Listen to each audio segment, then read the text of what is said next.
কোচবিহার জেলায় 9টি বিধানসভা কেন্দ্র এবং এই 9টি বিধানসভা কেন্দ্রে এই পর্যন্ত হদিশ মিলেছে 4072 জন ভুয়ো ভোটারের। এর মধ্যে সর্বাধিক ভুয়ো ভোটার রয়েছে জেলার মাথাভাঙ্গা বিধানসভা কেন্দ্রে, যার সংখ্যা 4024 জন। বৃহস্পতিবার তৃণমূল কংগ্রেসের কোচবিহার জেলা কার্যালয়ে সাংবাদিকদের মুখোমুখি হয়ে একথা জানালেন তৃণমূল কংগ্রেসের কোচবিহার জেলা সভাপতি অভিজিৎ দেবভৌমিক। আপনাদের আবারও একবার জানিয়ে রাখবো, কোচবিহার জেলায় 9টি বিধানসভা কেন্দ্রে এখনো পর্যন্ত হদিশ মিলেছে 4072 জন ভুয়ো ভোটারের। এর মধ্যে সর্বাধিক ভুয়ো ভোটার রয়েছে জেলার মাথাভাঙ্গা বিধানসভা কেন্দ্রে, যার সংখ্যা 4024 জন। বৃহস্পতিবার তৃণমূল কংগ্রেসের কোচবিহার জেলা কার্যালয়ে সাংবাদিকদের মুখোমুখি হয়ে একথা জানালেন তৃণমূল কংগ্রেসের কোচবিহার জেলা সভাপতি অভিজিৎ দেবভৌমিক। এদিন অভিজিৎ দেবভৌমিক সাংবাদিকদের মুখোমুখি হয়ে বলেন, 27শে ফেব্রুয়ারি মুখ্যমন্ত্রী রাজ্য স্তরের বর্ধিত সভা ডেকেছিলেন। সেই সভায় তিনি ভুয়ো ভোটারের ইঙ্গিত দেন। এরপরে কোচবিহার জেলায় খবর আসতে থাকে।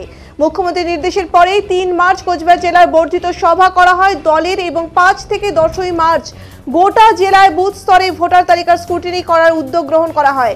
এরপর 11ই মার্চ প্রতিটি বুথে ক্যাম্প করা হয় দলের পক্ষ থেকে। এরপর আজ দলের ব্লক স্তরের নেতৃত্বদের নিয়ে সভা করা হয়, আর এরপরেই গোটা জেলায় এই ভুয়ো ভোটারের তথ্য উঠে আসে। তিনি জানান, চলতি মাসের 17 থেকে 18 এবং 19 তারিখে দ্বিতীয় পর্যায়ের বুথ স্তরে স্ক্রুটিনির কাজ শুরু হবে। আবার সভাপতি গ্রাম পঞ্চায়েত আমরা গত 27শে ফেব্রুয়ারি মাননীয় মুখ্যমন্ত্রী যে সভা ডেকেছিলেন রাজ্য স্তরের বর্ধিত সভা, সেই সভায় উনি যে ভুয়ো ভোটারের ইঙ্গিত দিয়েছিলেন এবং তার পরবর্তীতে আপনারা দেখেছেন যে কুচবিহার থেকে অসংখ্য এরকম ভোটার আসতে শুরু করেছে, যারা ডুপ্লিকেট ভোটার, যাদের এপিক কার্ড 2টো রাজ্যে বা 3টে রাজ্যে ব্যবহার করা হচ্ছে। আমরা গত 27 তারিখে মাননীয় মুখ্যমন্ত্রীর নির্দেশ পেয়ে 3 মার্চ আমরা কুচবিহার জেলা তৃণমূল কংগ্রেসের আমরা এক্সটেন্ডেড মিটিং করি। সেখান থেকে স্ক্রুটিনি করার জন্য 5 থেকে 10 মার্চ 5 থেকে 10 আমরা এই 6 দিন বুথ লেভেলে স্ক্রুটিনি করার সময় দিই আমাদের সমস্ত বুথ সভাপতি গ্রাম পঞ্চায়েত মেম্বারদের। এবং 11 তারিখে আমরা সমস্ত বুথের পোলিং স্টেশনগুলোতে একটি করে ক্যাম্প করতে বলি, অ্যানাউন্সমেন্ট করে, যাতে যে ভোটার বাড়িতে ছিল না বা যে ভোটার কর্মসূত্রে পরিযায়ী শ্রমিক বাইরে আছে, তাদের বাড়ির লোক বা তারা কেউ যাতে আসতে পারে ক্যাম্পে, যারা মিস হয়ে গেছে। মনে করুন একটা বাড়িতে 4 জন ভোটার, বাড়িতে গিয়ে 2 জনকে পাওয়া গেছে, 2 জনের এপিক কার্ড পাওয়া যায়নি, তাদের ক্ষেত্রে আমরা 11 তারিখে সারা জেলা জুড়ে সমস্ত পোলিং স্টেশনে ক্যাম্প করেছিলাম। এবং আজকে আমরা সেই ক্যাম্পের পরে আজকে আমরা জেলার যারা ব্লক প্রেসিডেন্ট, পঞ্চায়েত সমিতির সভাপতি, সহসভাপতি, তাদেরকে নিয়ে আমরা মিটিং করলাম।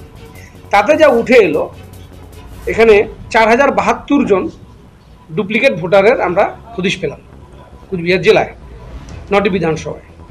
এর মধ্যে সবথেকে আশ্চর্যজনক ব্যাপার, 4072-এর মধ্যে 4024 জনই মাথাভাঙ্গা বিধানসভা কেন্দ্রে ডুপ্লিকেট ভোটার।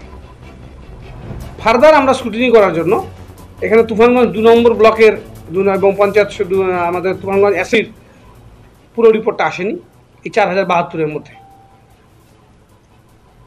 আমরা আগামী 16 তারিখে সমস্ত ব্লক লেভেলে আরেকটি করে মিটিং করতে বললাম, যেখানে পঞ্চায়েত সমিতির সভাপতি, জেলা পরিষদ মেম্বার, ব্লক পার্টির প্রেসিডেন্ট ডাকবে, সমস্ত অঞ্চলের সভাপতি, চেয়ারম্যান, প্রধান, বুথ সভাপতি, পঞ্চায়েত মেম্বার, যে বুথে আমাদের পঞ্চায়েত হারা আছে কোনো বুথে, সেখানকার কন্টেস্টিং ক্যান্ডিডেট, এরা 16 তারিখে ব্লক লেভেলে মিটিং করবে। সেখানে আমাদের ডিস্ট্রিক্ট লিডাররা থাকবে, আমাদের যারা লোকাল এমএলএ তারা থাকবেন, এবং যেখানে কোঅর্ডিনেটর পাঠানো দরকার আমরা জেলা থেকে কোঅর্ডিনেটর পাঠাবো। সেকেন্ড ফেজের স্ক্রুটিনি আমরা করব 17, 18, 19। 16 তারিখে মিটিং হবে ব্লক লেভেলে, বুথ সভাপতি, পঞ্চায়েতরা নির্দেশ নিয়ে যাবেন, এবং 17, 18, 19-এ সেই স্ক্রুটিনি হবে। 15 তারিখে, আগামী 15 তারিখে আমাদের মাননীয় শ্রী অভিষেক বন্দ্যোপাধ্যায়, সর্বভারতীয় সাধারণ সম্পাদক, তিনি যে নির্দেশ 15 তারিখের মিটিংয়ে দেবেন, সেটাকে ক্যারি করব আমরা 16 তারিখের মিটিংয়ে করে নিয়ে আমরা 17, 18, 19-এ সেকেন্ড ফেজের স্ক্রুটিনি করব। নমস্কার। আমরা গত এই প্রসঙ্গে আপনাদের আবারও জানিয়ে রাখবো, তৃণমূল কংগ্রেসের কোচবিহার জেলা সভাপতি অভিজিৎ দেবভৌমিকের এই বক্তব্যের তীব্র বিরোধিতা এবং তীব্র কটাক্ষ করেছে বিজেপি নেতা অভিজিৎ বর্মন। শুনে নেব তিনি কি বলছেন।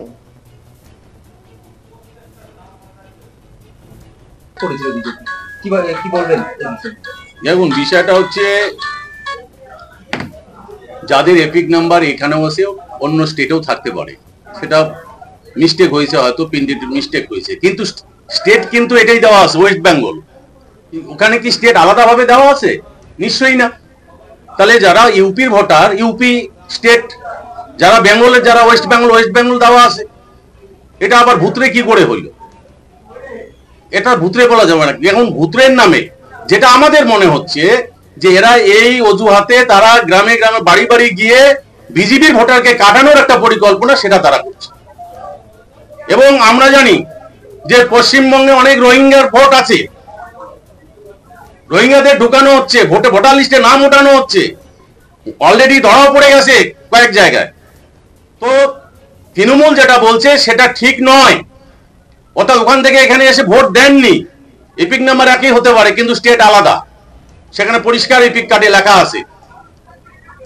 সেই জায়গায় এরা এই ভুতরে ভোটার বা ভুয়ো ভোটারের নামে আজকে পশ্চিমবঙ্গ যে যারা প্রশাসকের তৃণমূল যে প্রশাসকের দায়িত্বে আছে, তারা এই অজুহাতে তারা বাড়ি বাড়ি ডোর টু ডোর যে পরিকল্পনা নিয়েছেন যে বিজেপির ভোটার যেখানে বিজেপি যেখানে জিতছে সেখানে সেখানে বিজেপির ভোটকে কাটাতে হবে, তার পরিকল্পনা তারা করছে, কিন্তু আদতে সেটা সাকসেসফুল তৃণমূল হবে না।